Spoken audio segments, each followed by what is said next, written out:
I think for Republican voters, the biggest thing they have to look at now is that, we're going to have a guy running for president who from March 4th, probably for the next 4 to 6 weeks, will be every day in a courtroom in Washington, D.C., and not campaigning against Joe Biden. This is disastrous for the Republican Party. Well, Chris Christie highlighting the obvious, that's the plan, Krispy Kreme. Who are you kidding? They're the left. And as I'm fond of saying because it's true, they have no sense of irony whatsoever, do they? They are accusing President Trump of election interference in the 2020 election as they are actively engaging in election interference in the 2024 election. Who sent that out yesterday? Was that my friend Brent Bozell? I think it was Brent Bozell that first it. And yesterday we were just getting word of all this stuff as we were wrapping up the big radio broadcast yesterday. And boy, no sense of irony whatsoever. And if we had a news media, gosh, I wonder what they would be doing. And if our news media had a brain, I wonder what they would be doing with that. What would you do with a brain if you had one? Pretty extraordinary stuff that we're witnessing here in the United States of America. Very treacherous and dangerous times because the left, these are not liberals, this is the left. And keep in mind, the Democratic Party isn't. That's key. Friendly fire isn't.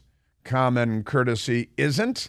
And the Democratic Party isn't, to name but a few isn'ts that we have on our list of. But it is it's a truly amazing time in the United States of America. We've got Cringe, Cringe, the White House spokesmodel. Was she the model for Raggedy Ann, or did that come before her? It's hard to say. That's like a chicken or the egg thing, isn't it? But Cringe yesterday, she was asked a question, and only one question, I think, and it was by Peter Doocy, wasn't it, about the new poll numbers that are in that show that 77% of us, the American people, believe that Joe Biden is too old for a second term. What are the Democrats going to do to get rid of Joe Biden? Remember, we should play that audio today too, Michael, where Joe Biden says that he'll fake an illness. Remember that, where Joe Biden said that he'd fake an illness and get out of the way so that cackling Kamala, Willie Brown's girlfriend, could become president of the United States, because it really doesn't matter which sock puppet is living in the White House as long as you've got, Barack Obama and his Frank Marshall Davis and Saul Alinsky behind the curtain pulling the strings. Somebody's got to be the puppet master there, because Joe Biden is obviously just a puppet. So anytime there's a puppet, you need puppet masters. Can you say masters anymore? Is that what kind of a degree you get after you get your bachelor's degree? Do you get, what is that, a main degree? Because what do they call it in real estate now? You can't say master bedroom. Oh, primary. So it'll be a primary degree. Maybe it'll be a primary degree, something like that. A lot of mental illness in the United States of America. That's another thing we ought to be talking about, too. The epidemic of mental illness. That is, I think the Democrats have unleashed it in the United States of America, haven't they? I blame them, naturally, because they are the puppet masters of our culture. They have cultural dominance and information dominance, and they're convincing kindergarten boys that they're kindergarten girls and vice versa. They're not well. The demented grown men covered with hair pretending to be women twerking in the faces of first graders because, they're Democrats. You know how they are. They're not on our side, are they? No, they're not. And so I've got lots of stuff for you. And the Democrat activist, frothy left-wing judge in Washington, D.C., not to be confused with the frothy activist left-wing spawn of the Black Panther Party prosecutor in Atlanta or the George Soros prosecutor in New York. It's not like the left is on a jihad here or anything like that. Not a chance. And as I've been saying for quite some time now, if I were in the security business, I would not want to be the head of President Trump's security detail, because the left is on the loose. They are boy, are they on the loose. They're going crazy, and they've been wheedling their way into the bureaucracy for decades now. We saw that Barack Obama, who was mentored by a card-carrying member of the Communist Party as a teen, by the name of Frank Marshall Davis. And then he became an acolyte of a descendant of Saul Alinsky, the radical leftist, tear down America and capitalism leader. You know, Hillary Clinton was in there with him too. She hung out with him. She interned with him. They were very close before he went on to hell, where Satan is roasting him. But never mind that. And then Barack Obama became president, and he chose penitentiary face John Brennan, right? And everybody knows him as penitentiary face. John Brennan as CIA director, and I guess he got that job by bragging to Obama that he had voted for the Communist Party candidate for the presidency of the United States, Gus Hall. This is all true. Everything I've said is true. You can look it up. If you're a liberal, it might damage your brain, that much information making its way into your squirrel-like cranium, but never mind that. So we've got these commies. This is the real left. These are not liberals. The spawn of the Black Panthers in Atlanta, the spawn of George Soros in New York, this frothy, Trump-hating lunatic judge who said, I know, I'll make the court date the day before Super Tuesday. That'll show him. And she peeled the scaly skin off of her head and revealed herself to be just amazing stuff. So I just scratching the surface on that because the Democrats are rigging the election again. They are tampering with, just as the felonious 51, including penitentiary face Brennan and former CIA Director Mike Morrell, at the instigation, I might add, of now Secretary of State Antony Blinken when he was with the Biden campaign, instigating that letter by the 51 liars from the intelligence community, including one of Dana Bash's ex-husbands. By the way, I like to point that out because it's fun. And the 51 of them signed on to that letter, right? And it was a big lie, and it was designed to deceive the American people on the lead up to Election Day because they wanted Biden to win and Trump to lose. So the intelligence community was in on it. And then the FBI, they were all over Twitter and Facebook telling them not to allow people to share the truthful and accurate reporting about Hunter Biden's laptop and the contents thereof with people on the lead up to Election Day. That is, called rigging the election. That's tampering with the presidential election. That is, and it's so ironic that they have the temerity, the audacity to say that President Trump tampered with the 2020 election, right? Joe Biden got a record number of votes, like 10 million more votes than Barack Obama got, because that's 10 million racist Democrat voters, I guess. Never mind that. And millions more than Hillary Clinton got, because millions of sexist Democrat voters. But they all came out for a lunch bucket Joe, sitting there with his mouth hanging open and porridge running down his chin in his basement, in his high chair with a bib on, eating porridge, watching back-to-back episodes of Hazel. He loves that Shirley Booth. And honestly, this is our political system in the 21st century in the United States of America. You know how it got this way? The left. The left is here. That's the problem that we're having here. They're not liberals. They're the left. Now let's go to, it was Victoria Nuland. Victoria Nuland is a Democrat apparatchik. She comes from within the machine, and she was a State Department official under the Obama administration. And she was testifying up on Capitol Hill, amazingly. Did she lie, Michael? Did she? Because you know how they like to lie under oath, these people. Like, you remember James Clapper, the director of national intelligence, he lied about spying on all of us. Oh, there's another story today about the NSA spying on all of us, but with dignity and respect. They want to spy on all of us. Well, they're saying they're not spying on us with dignity and respect, but communists in China and stuff like that. But with dignity and respect, that's the way they plan on spying, because they're not on our side. Can I just tell you they're not on our side? Because they're not. She was Deputy Secretary of State. She's a leftist, a radical and extremist. I don't actually think she's a radical and extremist, but this is the rhetoric that we all use now. It's been prescribed by the left with their information dominance. These terms become a part of the lexicon, and these are the terms that we hurl at one another. Speaking of hurling, let's go to Victoria Nuland. She was testifying before Congress, and she revealed something Very important. She didn't mean to. She was chuckling, and the Democrats were all chuckling, and they were, counting their money from Ukraine and China and covering up the crimes of their political allies and, Congress. That's what I'm talking about. And here's Victoria Nuland when she explained where they got their rules and whose playbook they're using. It is classic Russian technique to blame on the other guy what they're planning to do themselves. Classic Russian technique, you see. That's the thing. And she's really talking about Soviet, but pay no attention to that. They don't know the difference. They're happy to. They actually were sad when the Soviet Union fell because they were kind of on their side. You know what I mean? But now it's classic Russian technique to accuse you of doing what they're doing themselves or what they're about to do themselves. And as they're accusing President Trump of tampering with and corrupting the 2020 election, and this has to do with January 6th. The election was over. The electoral votes were being counted. That's kind of late in the game to do that, but never mind that. And now we've got the Obama judges and in Washington, the radical extremist Obama judge that is accusing President Trump of tampering in our election. And then she sets the trial date for the day before Super Tuesday when a presidential candidate has to be out campaigning, right? Am I right about that? So isn't she tampering with the 2024 election?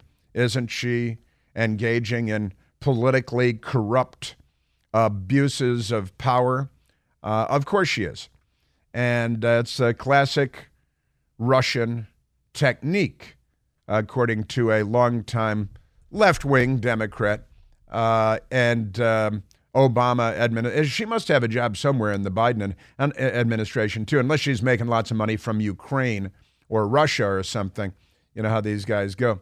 So she's subverting the election, but pay no attention to that and the process because the news media is fine with it. They're like, what? You got to set the date sometime, right?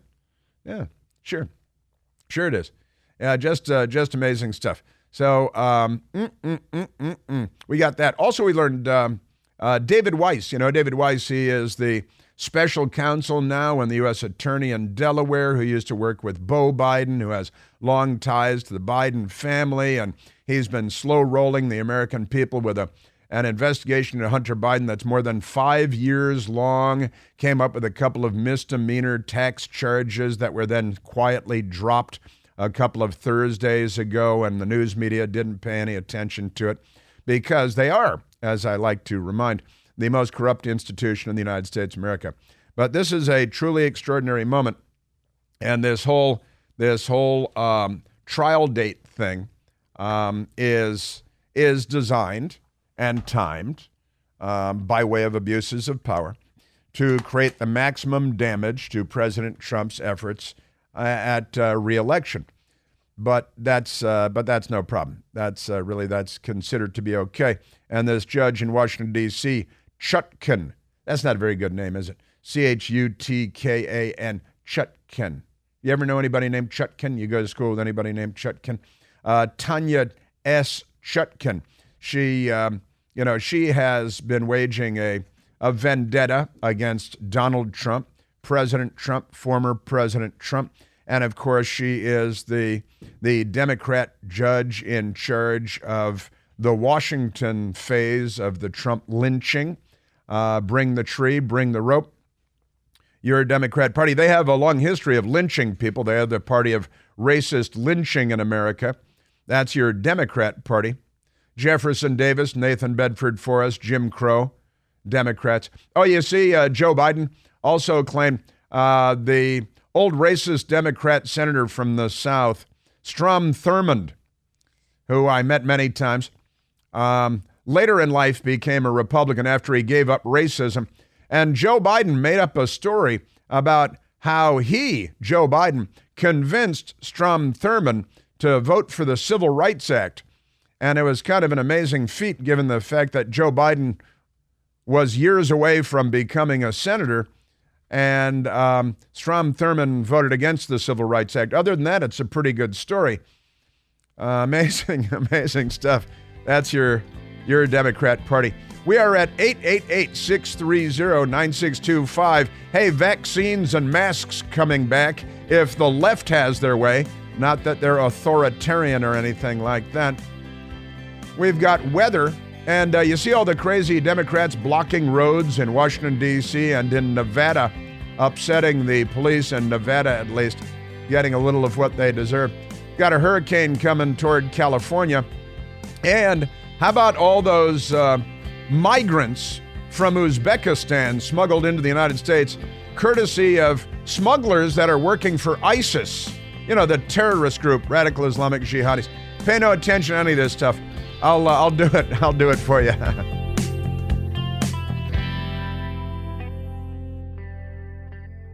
Hey, it's Chris Plant. Excited to tell you about our July 2024 Listener Sea Cruise. We'll be sailing around the British Isles, visiting Scotland and Ireland. Please join us. Book by this July 31st for extra savings. Visit ChrisPlantCruise.com.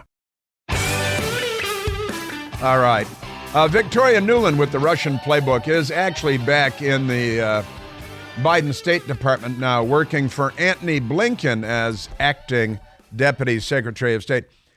And Antony Blinken is the one that got the intelligence community to gin up that fake letter that was a big lie to the American people, an information operation run against the American people designed to affect the outcome of our election. They're supposed to affect the outcome of elections in Africa and Asia, not in the United States. But that's what they did. That's what you call a seditious conspiracy. And they should all be arrested and be in handcuffs and on trial in Washington with Republican judges. We'd have to find them somewhere. Let's go to the phones, Michael. Let's go to Helen, calling from Charleston, South Carolina. Helen, you're on the Chris Plant Show. Hey, Chris, I thought I'd make a call before I start cleaning up the yard before that storm makes its way up here. This morning I was listening to ABC Radio News, and I believe the reporter's name was John Stallness. I didn't quite catch it. But what I did catch is, he did not use the term alleged before in his statement, Trump's attempt to overthrow the election. And I've been seeing this all over the news, and they're just saying it without using the term alleged.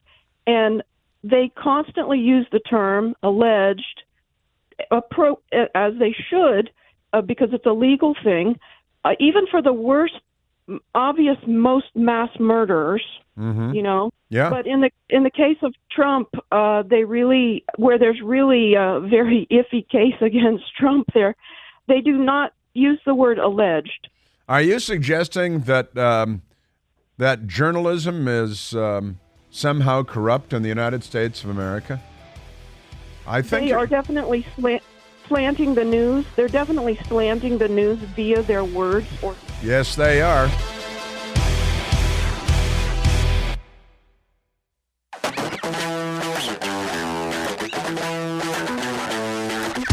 Oh, an update for you on Joe Biden. He's a cluster bomb president. He's cluster bomb Biden, cluster Joe. That's a cleaned up version. Because everything he does is a cluster, isn't it? But amazingly, the Washington Post actually did a story today, shockingly, on the cluster bombs that Joe Biden sent to Ukraine. And, they're killing people. I think mostly children and innocent people, right, Michael? Isn't that the thing? Because cluster bombs. But never mind that. I'll get to that story in a bit. Now, so many amazing stories. The lead story in the Washington Post, they write with great glee and excitement. Trump's D.C. trial date set for March 4th. Political, legal timelines collide. Just a coincidence, I'm sure. Nothing deliberate about the timing whatsoever. Pay no attention to the politics of all this. Obstruction case to begin on eve of Super Tuesday. Once again, no sense of irony. This is obstruction of the 2024 election by a radical Democrat judge in Washington, D.C., who is not on the side of America or jurisprudence or the Constitution or the rule of law. She's on the side of the Democrat Party, which is run by the international left. And boy, are they not on our side. And I want to get to that. Also, though, strangely, the Washington Post has a story today. Some fear commercial real estate bust may spiral, meaning there's already a commercial real estate bust. And they've got a subheadline that's kind of a pull quote. The urban doom loop could pose the next economic hazard. That is, the Democrats are destroying our cities at such a rapid rate, from Seattle and Portland and San Francisco and Los Angeles to New York and Washington, D.C. and Atlanta and beyond, that the country may collapse because the left is destroying. Did you see the radicals laying in the road to protest the environment or something in Nevada? And they had a big sign that said, it is destroy capitalism, or, they're anti-capitalist because, in San Francisco and Portland and Seattle and beyond, they're anti-capitalist too because, they're commies. I played a couple of sound bites for you yesterday. Very mainstream, normal people. The lieutenant governor of Texas calling them socialist Marxists, the Democrat radicals, and they are radicals. And then who was the other one that called them socialists yesterday? Oh, yeah, the Chicago alderman, who's a Democrat, calling them socialists too. Because they're not capitalists, and they're not Americans, and they're not constitutionalists, and they don't support the Bill of Rights, and they're not on our side. They call themselves Democrats, but they're not. Speaking of the cluster bombs killing children, I mentioned yesterday that over the weekend in Washington, D.C., that it was front page news yesterday that a white guy in Florida killed 3 black people. It's a guy who has a history of mental illness. He had been involuntarily institutionalized in a mental institution. He's only 21 years old now. But in 2017, he had been involuntarily institutionalized in a mental institution. And yet the red flag laws that the Democrats set up did not prevent him from legally buying guns, including something similar to an AR-15. Democrats don't know what those are. They just know they're afraid of them. And a handgun, and then he murdered 3 people. The 3 people he murdered were black. And then he murdered himself, which was thoughtful and appropriate, I think. Now, that said, that was big national news. At the same time, 3 children were murdered in Washington, D.C. over the weekend. Today is Tuesday. Friday, Saturday, Sunday, 3 teenagers were murdered in Washington, D.C. 2 of them were 17-year-olds, I believe, and they were shot to death. And the third was a 16-year-old girl. Everybody's black, but there's no crisis there. Pay no attention to that. And they're all killed by black people, and there's no crisis there. Don't pay attention to that because the Democrats say so, and the media, but I repeat myself, they say so by not talking about it and not reporting it, right? But the 16-year-old girl was killed in Washington, D.C. at the corner of 14th and U. My best girl and I were in that neighborhood over the weekend, and there's a McDonald's there. And the 16-year-old got into a dispute with another 16-year-old girl, a 16-year-old girl and a 16-year-old girl. And they're from Maryland, and they came into D.C. They're at the McDonald's at 14th Street and U, and they had a fight over the sweet and sour sauce. So one 16-year-old girl stabbed the other 16-year-old girl to death over the sweet and sour sauce at about 2 o'clock in the morning at a McDonald's. I didn't know they had sweet and sour sauce at McDonald's.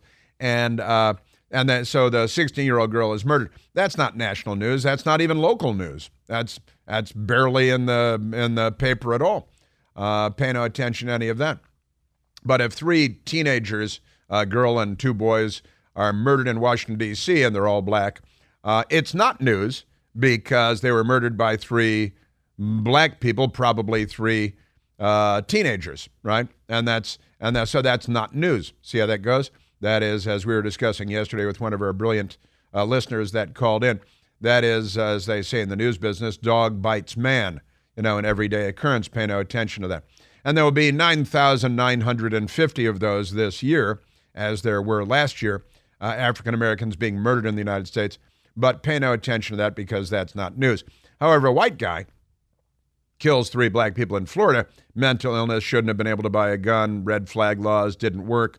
And that's big news for days because, the effort is to paint Whitey as racist and to ignore, black crime. And don't say black on black crime because that's racist, see?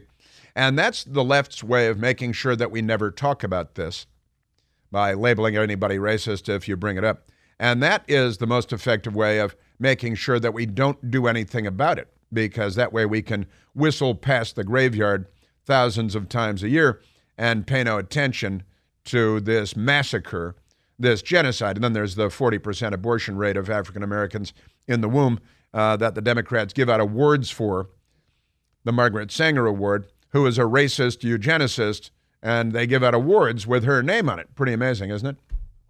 Democrats. Hillary Clinton got a Margaret Sanger Award. Hanoi Jane Fonda got a Margaret Sanger Award. They're very proudly displayed in their homes, I have no doubt. Eugenicist, racist, but pay no attention. Also in Chicago, Illinois,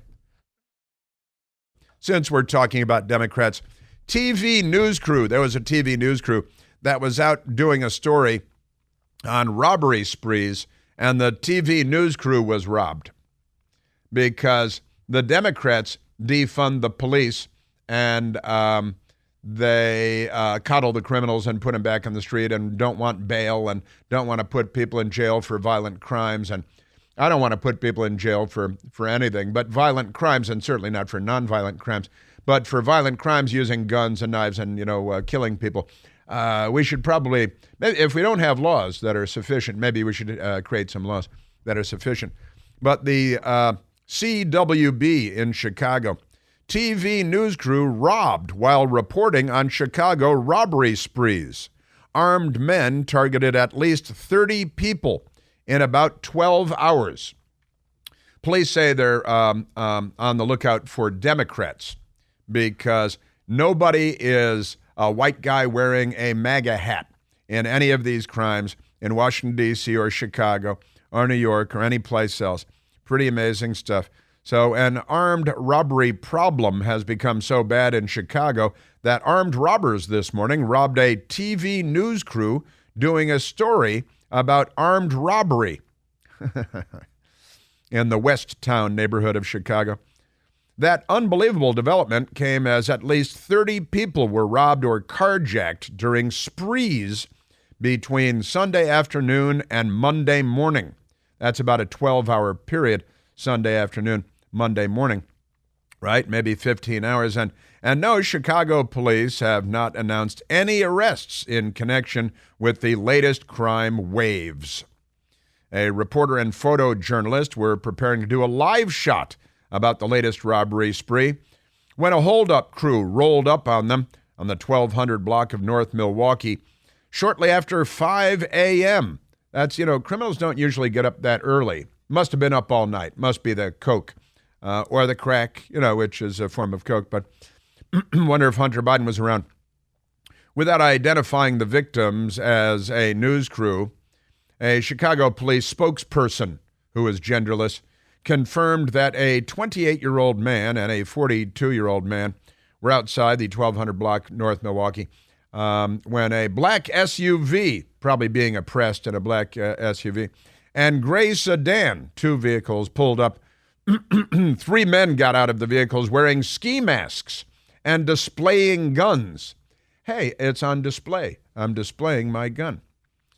But, guns, handguns are illegal in Chicago, and so the news crew, they couldn't have guns of their own, and the citizens can't have guns because they banned them. So when you outlaw guns, only outlaws have guns. How many times do we have to prove that? They took the victims' personal belongings, went into their work vehicle, and stole the TV station's camera. A source familiar with the crime confirmed, adding that the victims were working for Univision, the Spanish language station. Did they just try to speak Spanish to him and see if they could talk him out of him? They're the second Chicago TV news unit to be robbed this month, just this month. Earlier, a woman was carjacked on the same block Police said 3 men got out of a blue sedan around 10:12 p.m. on Sunday evening. I guess they weren't going to church with the family. One pointed a gun at her and took control of her white Ford Escape. White Ford Escape. Sure, the burst and robberies hit Wicker Park and Bucktown on Sunday afternoon.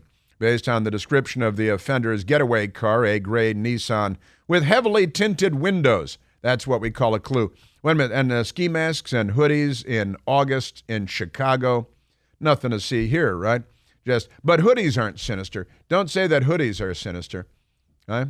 Trayvon Martin was wearing a hoodie, wasn't he? And then they told us, if you said, yeah, a hoodie in Florida in the summertime, and nothing. And the Democrats accused you of being racist for saying that hoodies that conceal your identity are an issue of any kind. Pretty amazing stuff. So, yeah, and then more incidents followed. Man, oh, man. Also, police said 1800 block of West Cortland. Chicago police spokesman said a 54-year-old man was parking in his garage when 2 robbers exited a gold Nissan Altima. They're being oppressed in a gold Nissan Altima, and took property from him and a 22-year-old woman in his car. And then several masked men robbed a woman in the 400 block of North Carpenter. Then a group tried to rob a man in the 1300 block of North Wicker Park. And then a crew tried to rob, they just call them a crew now. We're using gang language in the media reports. A crew tried to rob a white SUV, 1100 block of North Hermitage. And then another robbery attempt in reported Bloomingdale and Winchester. Pay no attention. Then a group apparently tried to carjack another vehicle, 1600 block of West Chicago. And there you go. Now, in the meantime, and in between time, in San Francisco, California, they have a bakery there. They have a bakery in San Francisco that is refusing to serve police. They refuse to serve police because they're police and they're liberals and they hate the police. And let's go, because we have the lady who is the head of the police union in San Francisco. And she was on the television early this morning. Actually, she was on last night, but the audio I grabbed was from this morning.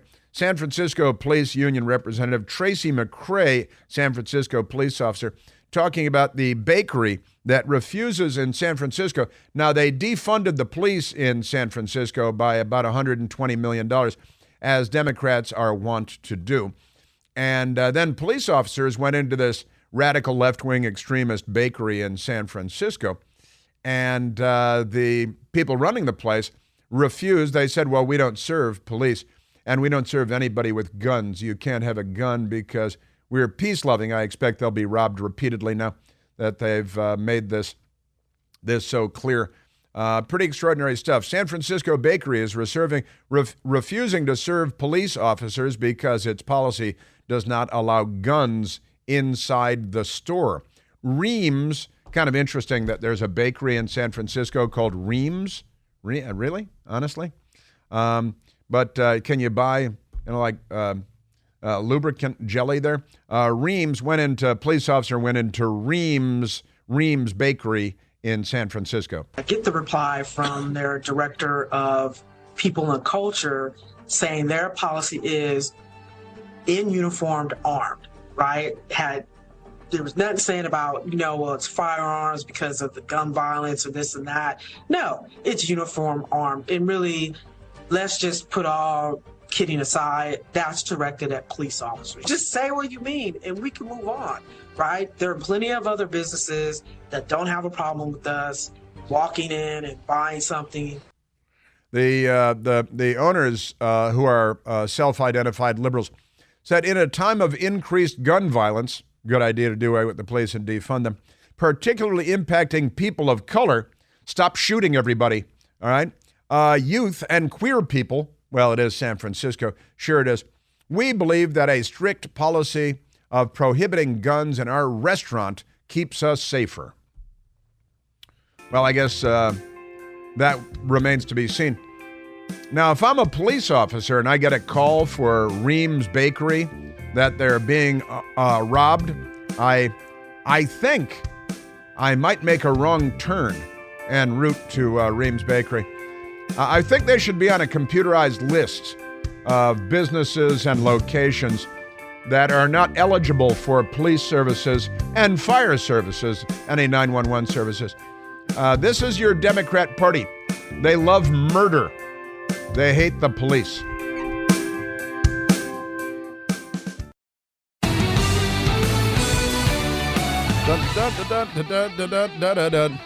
Obstruction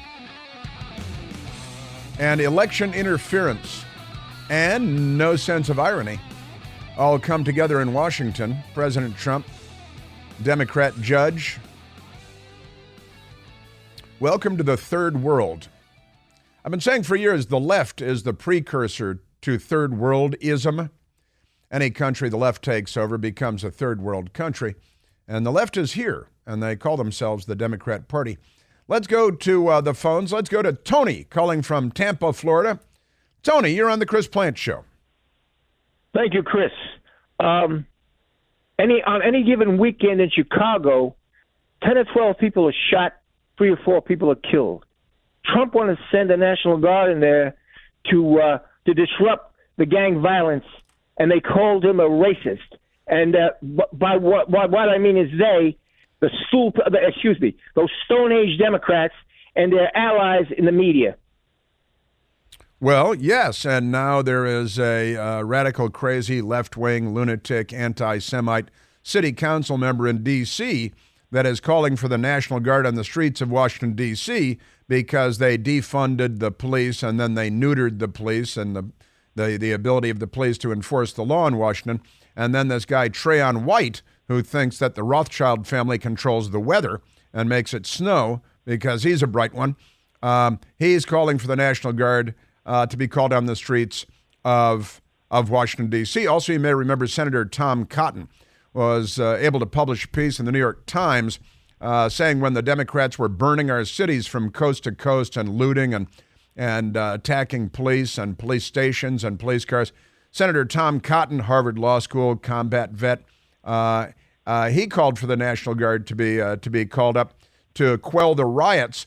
And the New York Times went into a spasmodic fit, the employees there did, and they actually drove out the head of the editorial page of the New York Times, forced him out of the paper for merely raising the prospect. Because, honestly, Tony, it's because they prefer murder and mayhem and carjackings and lootings to law and order.